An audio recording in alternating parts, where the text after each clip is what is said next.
وَمِنَ النَّاسِ مَن يَقُولُ وَمِنَ واو کے اوپر اپنے دونوں ہونٹ گول کرنے ہیں تا واو کا مخرج صحیح ادا ہوتا ہے. وَمِنَ نون کو نون کے ساتھ ملانا ہے، نون مشدد ہے تو غنہ کر کے پڑھیں گے.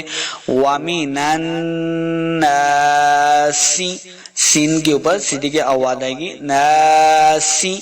وَمِنَ النَّاسِ مَن یقول میم کو یا کے ساتھ ملانا ہے، میم کو یا کے ساتھ ملانا ہے، میم زبر یا میں وہ نہ کر کے پڑھیں گے کیونکہ یا حروف جر ملون سے ہے. میں یقول اس قاف کو بھی ہم نے موٹا پڑھنا ہے، حروف مستعلیہ سے ہے، قاف پیش واو واو مدہ ہو رہا ہے، یہاں پہ اس کو دو حرکات لمبا کر کے پڑھیں گے. میں یقول لو لام کو لمبا نہیں کریں گے.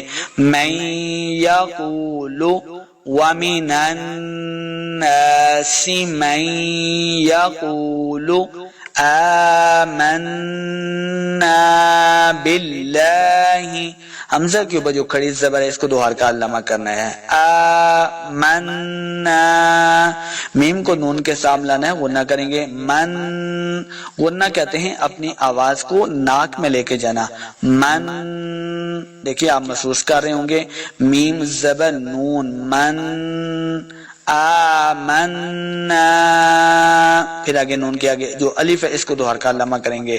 باللہ باللہ ہا کو لفظ کے ساتھ پڑھیں گے حاضر ہی. اکثر لوگ غلطی کیا کرتے ہیں حاضر ہے پڑھ جاتے ہیں، باللہ یہ نہیں ہے، باللہ اصل تلفظ کے ساتھ پڑھنے کا طریقہ کیا ہے؟ باللہ وبالیوم الآخر وبالیوم یا زبر واو یاو لمبا نہیں کریں گے. وبالیوم الآخر حمزہ کے اوپر کھڑی زبر ہے، اس کو دو حرکات لمبا کریں گے اور خا کو ہم نے موٹا پڑھنا ہے. وبالیوم الآخر خیر وما هم بمؤمنین.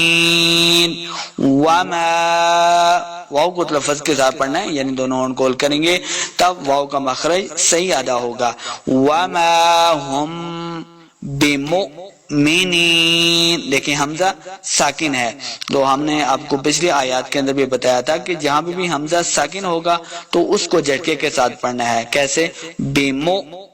بمؤمنین نون زید یعنی یا مدہ ہے، یہاں پہ ہم نے اس کو دو حرکات لمبا کرنا ہے اور آخر پہ ہم وقف کر دیں گے. یہاں پہ دو وقف کی علامتیں ہیں، ایک آیت ختم ہو رہی ہے اور دوسرا میم کی جو علامت ہے یہ وقف لازم کی علامت ہے. یہاں پہ ہم نے لازمی ٹھہرنا ہے یعنی وقف کر کے پڑھنا ہے.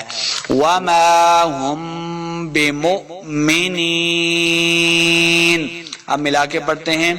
وَمِنَ النَّاسِ مَن يَقُولُ آمَنَّا بِاللَّهِ وَبَالْيَوْمِ الْآخِرِ وَمَا هُمْ بِمُؤْمِنِينَ.